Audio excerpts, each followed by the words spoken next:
Hello, Tar Heel Nation. It is championship night. The title game is here. We are back for some redemption. But even more than redemption, we are here to bring home the title where it belongs, to Chapel Hill, to the North Carolina Tar Heels. We let one get away last year, and hopefully our guys won't let us down this year, that we take it home and beat Gonzaga tonight. So I want to try to make this podcast fairly short so that you have time to listen before the title game. Obviously, I want to preview the title game, but quickly before that, thank you for listening. I say that every time. You guys know the spiel. If you've been listening, appreciate the support and everything that goes along with it. We're here live on YouTube as well as live on Periscope right now. Try to answer some questions as I go, as long as I catch them. But also it will be in any podcast app that you use, as well as on YouTube. So let's get into it. Before we get into the preview of Gonzaga, just quickly looking back at the nail biter that it was against Oregon. Personally, I don't know what it was. I never really felt like we were going to lose to Oregon. I don't know why, because obviously we very easily could have at the end of that game. But I don't know. I had the feeling that we were going to pull it out and we'd be okay. Maybe against my better judgment, but they had to make it exciting at the end. We go like 7 minutes without scoring towards the end. We miss a bunch of free throws down towards the end, and it is offensive rebounding. Of course, it's offensive rebounding that saves us. It has saved us all year long, just normally not right at the end of the game like that to kind of seal the win. So as far as stats goes, Kennedy Meeks led us, definitely in the lead for most outstanding player as long as we win tonight. 25 points, 14 rebounds, 8 offensive rebounds, shot 11 for 13. He had 3 steals as well, an assist, no turnovers, 1 block, and was just phenomenal. He was all over the place. He got like every rebound. It seemed like he was, he was all over the place. And then Justin Jackson followed that up with 22 points. Did have 4 turnovers, but a couple steals, couple assists. He was actually 6 for 6 from the free throw line, 4 for 9 from the 3-point line. And, really helped us offensively there, along with Kennedy. Joel Berry ended up with 11 points, 2 for 14 shooting, though, both 3-pointers. Started the game off with a 3. And 5 for 9 from the free throw line. Missed a couple of big ones that he will not shoot himself. He will not like himself or not even a regret because we won the game, but we'll definitely haunt him, maybe is the best way to put it, until he gets back to that. But again, shooting just hasn't looked the same with his ankle or whatever the issue is. Has not looked good shooting in this tournament. Theo Pinson as well, 8 points. He did have 8 rebounds, 4 of them being offensive as well. Hit a 3-pointer in this game, 5 assists, just 1 turnover. Theo was Theo in this game. He only scored 8 points, but had 8 rebounds, 5 assists, just did all the little stuff, made plays. I think that's the best way you can describe Theo, is he made plays. Isaiah was horrible, 2 points, 3 rebounds, a couple of turnovers, shot 1 for 12. And I don't know why, he just looked intimidated. Like he's probably the most athletic person that was on the court against Oregon, but just looked out of place, looked like he was intimidated by shot blockers or expected to be blocked or whatever. Had 1 monster dunk, but just could not get it going. Luke, who had been the hero in the regional, someone's saying on Periscope, if Isaiah's listening, to stop playing golf and put the efforts into basketball. But we absolutely do need to stay aggressive there. Luke, who had been the all-star of the regional, the hero, the MOP, got into foul trouble and just, again, never got it going. 2 points, 2 assists, 3 rebounds. Did not make a shot, just 2 free throws. Nate Britt, though, did have some quality minutes off the bench. 5 points, 2 rebounds, 3 assists. Again, doesn't show up huge in the box score, but kept our offense going there in the first half there, where we were kind of sputtering a little bit. And then Tony Bradley also added 2 points. Did have 6 rebounds. Just helped us with the depth as far as that goes, because they were not as deep, especially in the front court. Tyler Dorsey ended up with 20, so I think they said he had like 7 20-point games coming into the game. So he got his 8th one there. And then Yeah, Ennis killed us. He had 18 points, but he was driving. He hit a couple of threes. He was the one, and it was again because of matchups. We talked about who would guard Brooks for them. It was Justin Jackson for a lot of the game, but that meant Isaiah Hicks was guarding Ennis, which is much quicker, much shorter than him, and it paid there for them. But I think when we allow, even Dorsey scored 21 points, but it was mostly late in the game. When we allow somebody else besides their kind of star to score the points, it kind of throws off their offense, I think, and is to our benefit. So even though Ennis seemed like, it's like, guys, just stop him, he's not that good, it throws off their offense, I think, enough to where it helps us out. It was weird ending the game because they had like a 5-6 minute stretch late in the game too, where it was a kind of a comeback for them because we weren't scoring, but they weren't making any buckets. It was like all free throws. They were 25 for 28 shooting from the free throw line. Dorsey was 12 for 12 alone. And we started off really well as well. I think we were 15 for 16 at one time, like 16 for 19 at one time. In the second half, we were 8 for 8 in the first half for the free throws. 11 for 19 in the second half, and again, a lot of those 11 makes even were early in the half. So we ended up only shooting one free throw less than them, but about 10 of those were late in the game. So, not a good discrepancy. We had too many fouls, and it just seemed like ticky-tack fouls. Nate ended up with 4. Kennedy ended up with 4. Theo just had 3, but it's just, Luke had 3. Like we said, he was in foul trouble, kept him from getting going. We had to sit Kennedy in the second half for a big stretch there, even though he was giving us everything because of foul trouble. And then, we missed free throws late. They hit a couple of threes, and then we go to the free throw line up 1 with 7 seconds left or something like that. And at first it was Kennedy missed 2 free throws. And on the second one, Theo tips it back out. And then they fouled. Who did they foul on that one? Was that Joel? And then maybe those are the two that I'm talking about. Joel missed those 2, but Kennedy got the offensive rebound, kicked it out, and we were able to run out the clock. And every Tar Heel could take a big breath because that's about all you could do is just hold your breath. Like, what in the world are we doing? And we pull it off. We get the win. Like I said, for whatever reason. I didn't feel like we were going to lose that. Somehow we'd pull it off or, whatever. But it was set up to be just, a heartbreaker, just like last year. We were up 1. They could have got that rebound, gone down the other way, hit a buzzer beater like we did against Kentucky, and our season would have been over. Our run would have been over in the Final Four instead of in the championship. The Tar Heels obviously want to give us major chest pain, give us heart attacks, however you want to describe it, nervous breakdowns. But we are in the championship. We're going to play Gonzaga. The tip is going to be 9:20 Eastern time on CBS, obviously. Very late tip. I know it feels like the championship game keeps going later and later. I know it's being played in Phoenix, but it's like everybody that's out in Phoenix for the game is going to be there no matter what time it is. And the Tar Heels obviously are on Eastern time, so all the people back in Chapel Hill, they'll stay up no matter what. But it's like, couldn't we play this at like a 8:30 Eastern tip instead of this? But it is a 9:20 Eastern tip on CBS out in Phoenix, and the Tar Heels have a chance to bring home the title to where it belongs, and hopefully that's what it's going to be. All the national guys are talking. This is going to be a mirror image of 2 teams. They have some big guys. Karnowski, Collins had a great game in the Final Four against South Carolina, pretty much saved their year.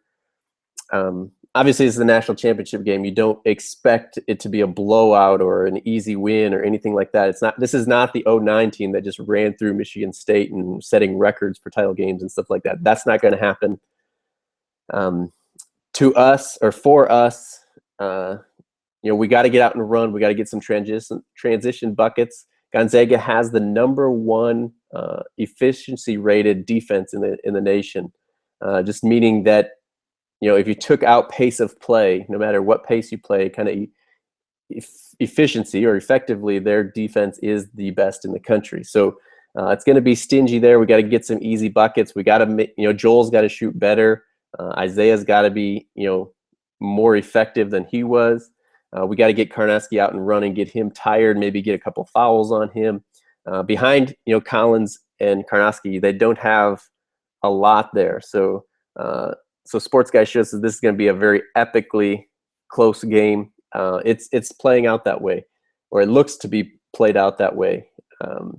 They are balanced. We talked about this before. When I was previewing the Final Four. Gonzaga is so balanced. They can hurt you from the outside. Goss can hurt you driving the floaters, kind of like Justin Jackson. Obviously, they got the big guys inside. Matthews is a killer from the outside. So we got to know where guys are, what they're capable of, and then we got to play our game. Like I said again in that preview of the Final Four, as long as the Tar Heels play their game, they should come out on top. I'll say it like I said before, if we play like we did on Saturday, I don't know that we're victorious. If Isaiah does what he did, if Joel shoots the way he did, I don't know that we're going to score enough points to and stop Gonzaga enough to win this game. So got to get out and run, get some easy buckets. We got to control, and I think we should have Theo on Niles Williams-Goss, the driver. Joel Berry with his hurt ankles and stuff needs to be out on Matthews and not let him get any threes. Because, obviously he's going to be running around, but there's not going to be have to stop him from driving as much as Goss. And as long as you can run around, you should be able to stay in front of the guy and just make sure you got a hand up so he can't knock down threes. Obviously, Meeks on Karnowski. And then we got to play our game. Justin Jackson's got to keep doing what he's been doing. He's got to be the ACC Player of the Year, the leading scorer, our leader, that kind of stuff. Joel Berry's got to be our leader as far as being aggressive, going to the hole. We got to get Meeks and Hicks and Bradley or whoever it's going to be down low. We got to get them going, get them in foul trouble, hopefully. And then, like we didn't do on Saturday, we got to finish with free throws. This game is opened, I should say. We were a 2-point favorite in Vegas. It has since gone down to 1.5 points. I would not even be surprised if it went down to 1 point before this game tips tonight. I heard somewhere the computers like Gonzaga. KenPom has Gonzaga winning by 4. Obviously, Vegas had us opening as a 2-point favorite, and very unusual to see those flopped like that. But it's pretty much the computers are picking Gonzaga. They should win, and all the people are saying, with their betting, North Carolina should beat Gonzaga. And I have to agree with that. Maybe it's because I'm human as well, but I feel like we should beat Gonzaga. And obviously I've said it enough. We can. If we play our game, I feel confident in tonight. I do have my game day shirt on already. Good thing you guys can't smell me. I did win this, wear this, I should say, on Saturday. But it's not going to be me who jinxed it. So Sports Guy has UNC winning 80-76. I'd love to hear other predictions for tonight. If you're on Periscope here, send in your score prediction. If you're listening to this as the podcast, on Twitter, email, whatever it is, send in your prediction for a score tonight. I do have North Carolina winning, of course. And if they do win, I should say, too, there's 2 pools, bracket challenge pools that I'm in, that as long as North Carolina wins, I will win them. As far as a score, I have not thought about that a little bit. I'll give it a little bit of thought here as I'm talking. But yeah, send in your scores. Also, I would love to see pictures. The Snapchat, my Snapchat will be in the description below here, on Instagram, through Twitter, email, whatever you're able to do. Send me a picture of what you're wearing for the game, your lucky shirt, your game day hat, whatever you got going on. I'd love to see it along with those scores. So I'm going to pick North Carolina. Gonzaga cannot get out and run, but they're balanced enough that they don't have to. Obviously, they like to play inside out like us as well. National championship games aren't quite as high scoring as other games typically are. If these guys were playing in the regular season, I would probably pick right around 80 or in the 80s. But I'm going to say North Carolina wins 78 to, how much are they going to win by? I'm going to say 78 to 72 or 73. I don't know. I can't decide for whatever reason. Indecisive this, not even this morning. It's this afternoon. but yeah, that's my prediction. Hopefully, I didn't miss anything as far as what to look for tonight. Again, can we get transition buckets? Can we contain Niles from driving? Can we stop the three-point shooter from going off? Get the big guys in foul trouble. Can we offensive rebound is always a big one for us, which I think we should be all right. It's been our forte all year, so no reason to stop now. Like I heard Sean May say, Meeks is playing like someone that doesn't want to go home, doesn't want to lose, and all the guys should have that fire. This is the national championship after a while, and I mean, can you? I don't even want to say it, but can you imagine losing 2 national championships back to back, especially the way we did last year? How hard we've fought and how close pretty much every game in this tournament has been. Besides, obviously, the opening round against Texas Southern, and then the Butler one was fairly comfortable. But Arkansas was a tough one. Obviously, we know Kentucky, the buzzer beater, and Saturday against Oregon, we made it way too close. So, I mean, as much as we fought to get here, if we were to lose a second championship game in a row, can't imagine how the guys on the team would feel. But even more than that, us as Tar Heel Nation, how painful that would be. If that does happen, you probably won't hear me podcast for a little while. It'll be at least a week before I'm able to recap the championship and kind of gain my composure to express my thoughts intelligently or even halfway intelligently here on video. But barring that, if we can pull it off, I hopefully I don't know if tomorrow I'll be able to do it, but Wednesday or hopefully this week, or for sure this week, but hopefully very soon we're able to recap this championship, celebrate together as Tar Heel Nation. Joseph Bailey says, "What's good, Joseph? How you doing? Give me your score for the national championship game here tonight. How much are the Heels going to win by? What's the score going to be?" But yeah, that's kind of my 2 cents as far as what we need to look for against Gonzaga tonight, and what we need to do to come out victorious.